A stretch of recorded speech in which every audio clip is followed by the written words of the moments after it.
Starting to the bottom left, the player for NSH, the starting player. People always say he has a leg up against his opponents. NSH MadBull. Such an interesting ID, very aggressive. Very known for his ceremonies. Going for a bit of a unicorn style with his hair here, as you can see. To the top right, cross position, we have his opponent. One of the players with the fastest fingers in the league. LGIM KangHo. Very quick. You know, he looks so different without his glasses. Yeah, he looks really different today. You know, KangHo so far in this season was not looking too sharp against Protoss, but he faced very strong opponents. He played, in total, he played 9 maps and he lost 5 of them, so he has a 44% win ratio in the map record against Protoss. But he played against opponents like Alicia, SOS and Crank, so all those players supposedly a lot better than MadBull, and therefore I would definitely give him the edge here over the Protoss play. MadBull, he didn't win a single map this season just yet against Zerg. He lost to gold with a O2. That was in the IPL qualifier for the Heart of the Swarm Invitational. Yep. It was actually an online tournament. If you then look at this offline record, then it actually doesn't look too different because he didn't play any offline matches against Zerg just yet. Yeah, not yet. This is his first time. Now, looking at build orders here, we have a gateway opening for MadBull. Very much MadBull-esque what we're seeing here. He's shown us builds like this in the past. I think he played a gateway opening in the preseason against a different Zerg. The thing with MadBull just is that he's not afraid to use some cheese against you. He likes to be aggressive, and he also knows that when it comes to a long macro game, he can do it. But that's still one of the positions where I would give the LGIM players the edge because they have much more experience. So being very aggressive and hitting a timing might be the strategy that MadBull is trying to execute here. Something that we're going to find out very soon.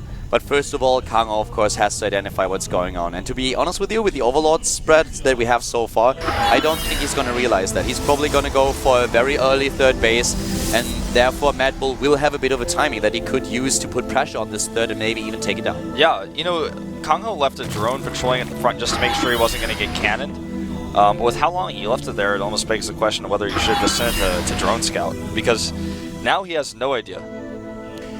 Yeah, there we have a few information also about the WCS Korea Season 2 Star League. You can come to the Gangnam studio and you can actually listen to the global broadcast. So usually we have the audio being in Korean, but for the second season you can listen to the English audio in the studio.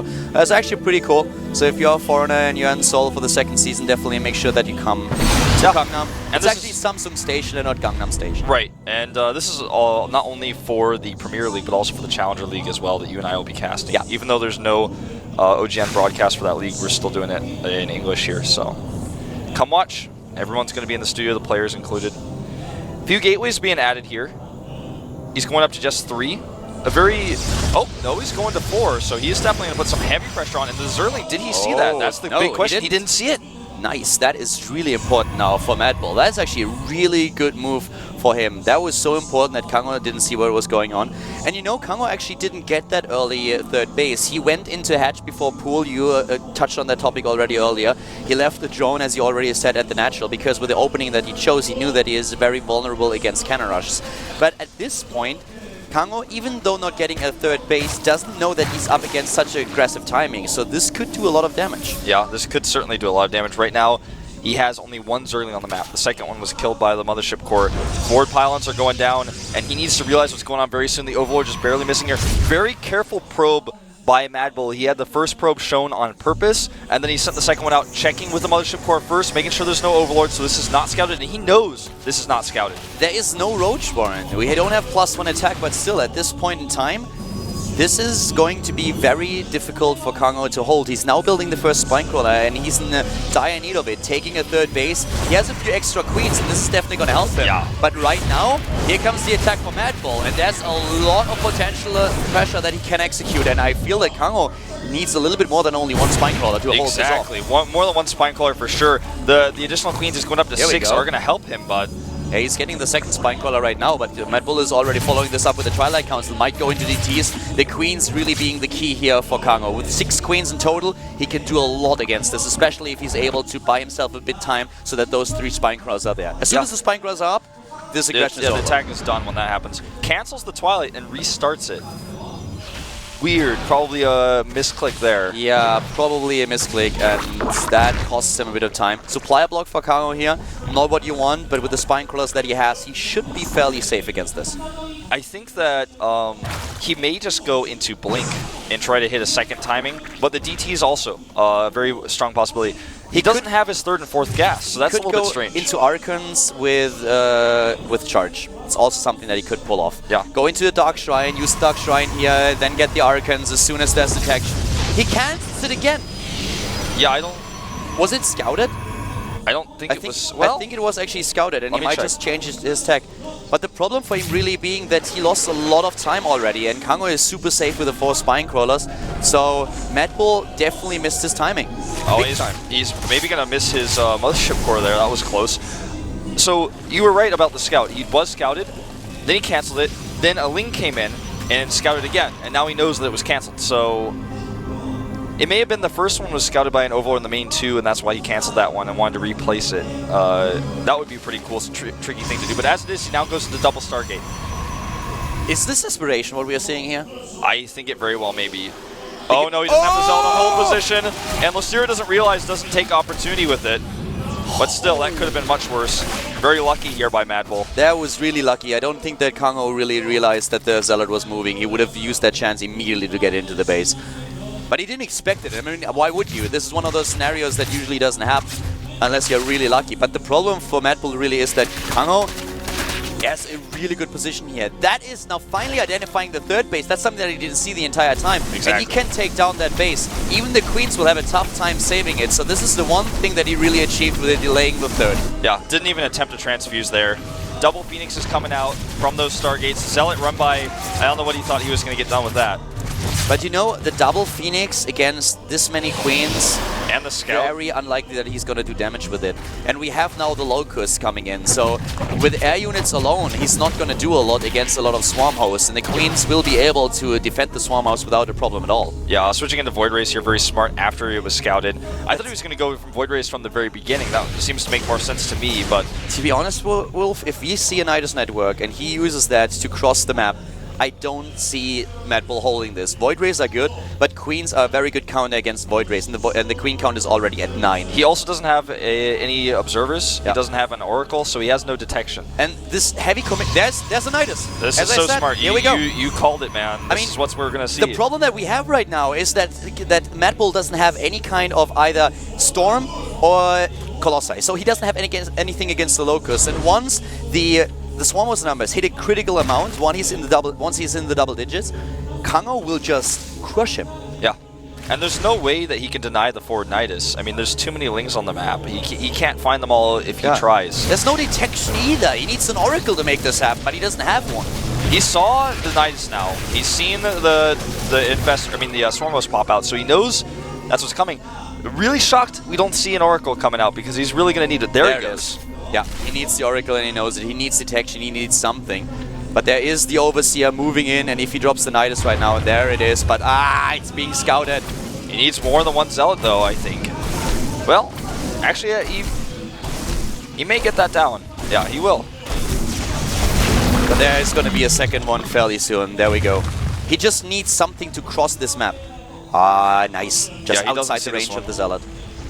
And remember, the reason why I thought the Zealot couldn't get this is because he doesn't have +1. Turns out the Zealot can still get those. It's too late. He sees it now, but it's way too late. The Queens pop out. Queens can transfuse if need be. They don't even have to.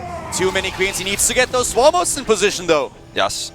I think this is a dire mistake by MadBull not trying to focus that down because now it's way too late. This is way too many Swarm Hosts for him to handle. He cannot deal with this. It was important for MadBull to realize what was happening here, but maybe with that flank.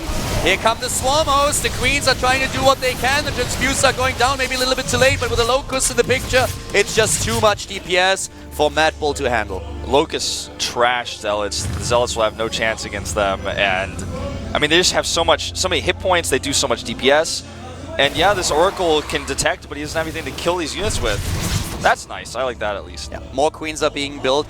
MadBull is on 3 bases. This is definitely one of those situations where KangHo is a little bit on a clock. He's defending his 3rd base right now against a bit of a Zealot run by that we had. There were only 2 of them, so no biggie. But at this point, KangHo is applying a lot of pressure against MadBull, and with additional queens, he should be able to save all these swarm hosts. Oh, and even Another Nidus in the main base now. He has to send that Zealot over. Actually, I think that's a changeling. He doesn't realize. I don't think he sees it. No, he doesn't. He sends nothing to deal with it. He must not know he's making a forge there, but dude, there's a Nidus. And he is gonna have a lot of problems right now in the main base. Here are the queens. The warp in is just too late. Yeah, too late indeed. Meanwhile, his 3rd base is not mining. Lings went over there. He didn't have a defense. The recall here is decent.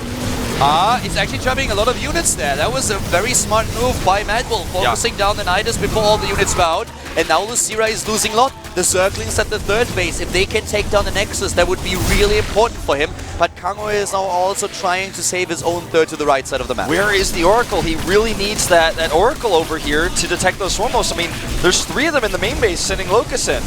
He will defend this hatchery. Yeah, the execution for KangHo is actually a little bit scrappy here, but at the same time, I feel he still has the upper hand here. Even though we have a 40 supply lead currently, or 30 supply lead for MadBull, he's struggling a lot, especially against the borrowed units. Yeah. I think that at this point, MadBull needs to send a Void Ray or 2 over to that hatchery to try to snipe it. If he just lets that hatchery go, it's not going to work out. Yeah. There he goes, sends these units over. Well, he's going to actually just fight these Swarmos instead. The queen count is at 10, and I really like that, but I feel that KangHo should try to go into additional tech. He should try to get a few infestors out. The issue for him really being that his 3rd base is so much delayed that his economy is in shambles. He needs to deal with those Void Rays, and I'm just not sure if he can. Oracle detects here. He's targeting down most of those Swarmos, and there's not enough queens here now. KangHo's execution of this build is really... It's off. It's very bad. It's actually bad. Yeah, it's certainly not going to work out for him. He will snipe this Nexus. Maybe 100 hit points left. Oh, it could happen. It's so close. It's so close. 52, and the hatchery is sniped. I think KangHo may be dead. He doesn't have any more cards in the deck to draw here. MadBull is... I mean, he's really trying to make this happen with the Void Rays, but he is actually... He's benefiting from KangHo's bad execution of this build. Yeah, KangHo had such good timings here. And the one thing that MadBull really did was detect those early Nidus networks so that he could deal with them. But really, KangHo not having his queens together in most of those attacks. And this one attempt to go into the main base with the Nidus, I don't know why he tried to get those Swarmos and the queens in the main base. I would have loved to see Lings in the main base. Yeah, or just try to send more units to the 3rd base instead. That was where he lost most of his queens, and when he well, not most of them, but a lot of them, and that meant that he didn't have enough anti-air. Nidus network in the main base, using Zerglings to distract MadBull and apply additional pressure with the Swarmos and the queens and either the natural or the 3rd base. That would have been the key here. But he is falling apart and for no reason whatsoever. They were all cards, the cards were stacked in his favor. Yeah, they certainly were. Nice network here again, not detected. Does he have enough energy for a recall? He does, so I think he's just going to ignore this for the time being and recall back home if he needs to. And even though MadBull was in a really bad spot, now he's the one who's suddenly applying pressure, and he has a 60 supply advantage. And the queens, this is like the last hope that KangHo has in the main base of his opponent. Then here comes the recall. Yep, recalls while sending Zealots to the 3rd base. Another thing that you usually want to have as Zerg play if you execute the strategy is a few Spore Crawlers with it, but he doesn't have that. And the queens there, not enough of them. I'm sorry, KangHo, but that's not going to happen. This is not going to happen. You're so right. The hatchery on the right side of the map being targeted down is killed just barely. And this is game. I mean, he has no fallback here. Neither player with any upgrades either. KangHo would have liked to have Carapace upgrades and the melee or the missile upgrades for these Locusts as well. He just doesn't have it. I wouldn't count out Lucira right now for the one simple reason that Lucira is very good at macro gaming. And if MadBull gives him an opening, he will use the chance to get back into the game. But you're completely right. If from this point on MadBull doesn't make any major mistakes, he should win the game. I mean, there should be no question that he's going to take this match. But we have seen MadBull choke in the past. Maybe KangHo can come back here. Yeah. But as you said, it's his game to lose. I don't really see it happening either. It's like the situation for MadBull is just way too good. Yeah, and I mean, a few Spore Crawlers up at the 3rd base for Lucira, but only 2 Spore Crawlers against this many Voiders. Even without the charge up, that's not going to work. But let's be honest, this is a very scrappy game by both players. MadBull trying a 4-gate attack at the beginning, missing his timing. KangHo with a really great defense here. Didn't even have to use it, but then we had him in such a huge technical, tech lead that MadBull was basically dead, but KangHo messed it up. There were no Spore Crawlers, the Queens were not all together, he didn't execute it well, and now suddenly it is MadBull who is the one calling the shots here. Yeah, it's just all about the Infestors here. This is the last final chance for Lucira. Can he hold on here? Nice micro on that Oracle. 22 Void Rays against 6 Queens, even with the 7 Infestors that we have, this is not gonna happen. GG. And you know, good